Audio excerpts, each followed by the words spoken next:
এখানের যেই সিদ্ধান্তগুলো অনুসিদ্ধান্ত আছে আপাতত তো এখানে সুপারিশ নাই। এই ব্যাপারে জনগণ কি মনে করে, যেমন এখানে শিক্ষা মন্ত্রণালয় সম্বন্ধে আজকে এক্সপার্টিসের কথা বলছে, কিন্তু এই ব্যাপারে প্রাইভেট বিশ্ববিদ্যালয় বা পাবলিক ইউনিভার্সিটি ইভেন স্কুল কলেজের ছেলেমেয়েরা তাদের শিক্ষা মানে আমাদের মুশকিলটা হলো আমরা আমাদের স্টেক হোল্ডারদের সাথে কথা বলি না। আর শিক্ষা নিয়ে কথা বললে স্টেক হোল্ডার মানে মনে করি শুধু শিক্ষক, কিন্তু যে শিক্ষাটা নিচ্ছে এবং তার গার্ডিয়ান যে তার বাচ্চাকে পয়সা খরচ করে পড়াচ্ছে তাদেরকে আমরা স্টেক হোল্ডার মনে করি না। তো আমার মনে হয় যে সামনে আর এই সরকার সবচেয়ে গুরুত্বপূর্ণ কাজটা করে নাই, সেটা হলো শিক্ষা কমিশন করে নাই। আমি যা বুঝলাম না যে এটা আসলে কি তারা এটা করা সম্ভব না এই জন্য করে নাই, সে কতগুলো কমিশন করলো কিন্তু শিক্ষা কমিশনটা করে নাই। অ্যাটলিস্ট এটা তো করা উচিত ছিল। কারিকুলামকে স্থগিত করেছে কিন্তু শিক্ষা কমিশন করে নাই। এখনো যদি তার সুযোগ থাকে আমার মনে হয় যে শিক্ষা নীতিমালা বা শিক্ষা কমিশন নিয়ে আগানো দরকার। কিন্তু আমার যেটা মনে হচ্ছে এই আলোচনাটার একটা, যেটা ইতিমধ্যে আমাদের ইউনাইটেড ইউনিভার্সিটির স্যার বলে গেছেন, এই আলোচনাটার একটা মুশকিল হতে পারে। সেটা হলো গত 15-16 বছরের, যেমন আপনি এইখানে কনক্রিট একটা ডেটা আছে খুন ও নারী নির্যাতন পুলিশ সদর দপ্তরের তথ্য। এখানে 2024-25 সেপ্টেম্বর থেকে জুনে দেওয়া হয়েছে 2584, 2023-এ 3000। মানে এইগুলোর সাথে মিলিয়ে দেখা যাবে যে অন্য 5 বছরের চেয়ে গত বছরে খুন খারাপি কম হয়েছে। এটা কিন্তু এই তথ্য তো এটা মিসলিডিং এই অর্থে গত বছরে খুন হওয়ার কথা ছিল মিনিমামের 50 গুণ। মানে গত 5 বছরে 3000, মানে গত বছরে 2023-এ 3000, 2024-এ এসে 2500, মানে 500 কমছে না। এটা তো না, এটা হওয়ার কথা ছিল। কারণ এইখানে যে ফ্যাসিবাদ প্রতিষ্ঠিত হয়েছিল সেই ফ্যাসিবাদের পতনের পরে আওয়ামী লীগ নিজে বারবার যে বয়ান জারি করেছে যে 5 লাখ মানুষ মারা যাবে। তো এই যে 5 লাখ মানুষ মারা গেল না, বরং এই যে খুনগুলো হলো এগুলো পলিটিক্যাল মদতে হয়েছে কিনা, ইভেন গুমের তথ্য এখানে নাই। যে গত এই সরকারের যদি একটা ক্রেডিট থাকে হাজারটা সমালোচনার মধ্যে, সেটা হলো এই সরকার রাষ্ট্রীয় মদতে গত 1 বছরে একটা গুমও করে নাই। খুন যেগুলো হয়েছে এগুলো তো বিচার হবে বিভিন্নভাবে, কিন্তু গুম কি করেছে?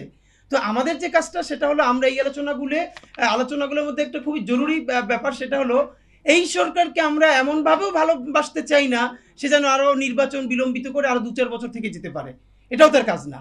আবার এমনভাবেও যদি আমরা ফ্রেমিং করবার একটা প্রক্রিয়া তৈরি করি তাহলে দেখা যাবে সবাই পিছনের সাথে, দেখেন হাসিনার 16 বছরের সাথে কোনো কিছুর কোনো তুলনা চলবে না।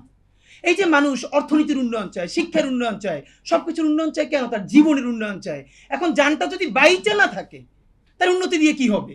মানে মানুষ শিক্ষা ব্যবস্থা কেন বলা চায় তার বাচ্চাটার স্কুলে দিবে, তার বাচ্চাটা বেঁচে না থাকলে, সে নিজে বেঁচে না থাকলে। তা আমাদের গত 16 বছর আমাদের জান এবং জবানের ন্যূনতম নিশ্চয়তা ছিল না।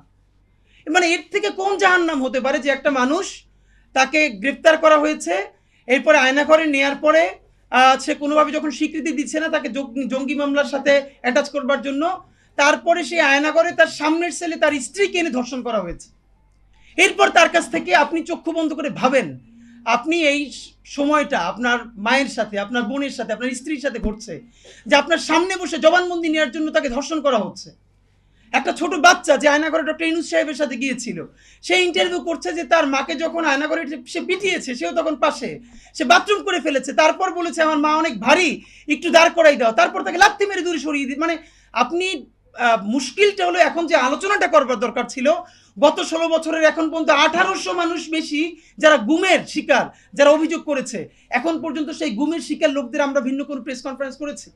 আমরা প্রত্যেকটা গুমের শিকার পরিবারের গল্প জেনেছি। আপনারা জানেন যে যেই সন্তানটা মানে যেই সন্তানটা দুনিয়ায় আসবে এই খবর জেনে বাবা গুম হয়ে গেছে, সেই সন্তানের বয়স এখন 14 বছর 15 বছর, এখনো সে বাবার অপেক্ষা করে।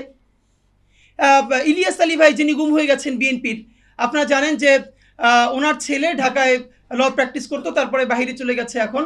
তো উনি যেই ব্যারিস্টার দোলন ভাইয়ের চেম্বারে প্র্যাকটিস করতো, দোলন ভাই বললো যে জানো এই আন্দোলনের পরে ইলিয়াস ভাইয়ের ছেলেটা প্রতিদিন একটা সময় এসে আমার কাছে হাউমাউ করে কান্না করতো যে চাচা এর চেয়ে তো 5ই আগস্ট না হইলে মনে হয় ভালো হতো। বলে কেন? যে এরপরে আমি জানতে পারলাম যে আমার বাবার এরকম মানে কেটে ইট পাথর ঢুকে তারপরে তারে ভাসায় দেওয়া হয়েছে। এর আগ পর্যন্ত তো আমি আমার মা প্রতিদিন একটা আশাবাদীতে থাকতাম যে অন্তত আমার বাবা মনে হয় একদিন ফিরতে পারে। তো এই 5ই আগস্ট হয়ে যাওয়ার পর তখন আমি জানি আমার বাবার সাথে এটা হয়েছে বলে চিৎকার করে কান্নাকাটি করতো। আমাদের মুশকিল হলো আমরা আমাদের জাতির মননে, মনস্তত্ত্বে, কালচারে এই গুম কি প্রত্যেকটা জীবন একটা জীবন তো না। আর একজন ভিকটিম বললেন ভাই যিনি গুম হয়েছে তার সাথে হলেও হতো।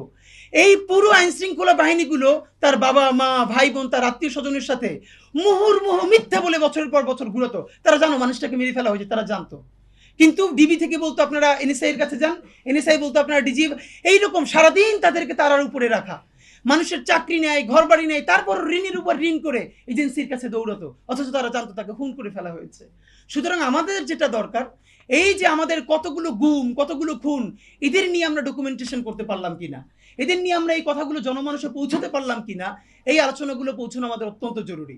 আর এখন যেটা আমরা ধরেন আজকে এখনই আমি শুধু একটা মন্ত্রণালয়ের ব্যাপার বলি, যে স্বরাষ্ট্র মন্ত্রণালয় জনপ্রশাসনে যেটা বলা হয়েছে যে বিতর্কিত ডিসিএসপিদের নিয়ে, আজকে আমার দেশ নিউজ করেছে, আমি আপনাদের এখানে ঢোকার আগে দেখলাম যে 96-তে ওই যে আলমগীর মহিউদ্দিনের নেতৃত্বে যেরকম সচিবালয়ে একটা আমলারা বিদ্রোহ করেছিল, জনতার মঞ্চ নামে তৈরি করে, মব তৈরি করে তারপরে যে কাজ করেছিল, তারা ঠিক এরকম আর একটা প্রস্তুতি নিচ্ছে। ইতিমধ্যে 2-3 বার আরও চেষ্টা করা হয়েছিল, এখন দেখা যাচ্ছে তারা এই নির্বাচনকে বানচাল করবার জন্য এখন আবার সকল আমলারা মিলে একটা বিদ্রোহ করবে, এবং এইসব আমলাদেরকে অন্তত 4 জন উপদেষ্টা কোনো না কোনোভাবে পিছন থেকে পেট্রোনাইজ করেন।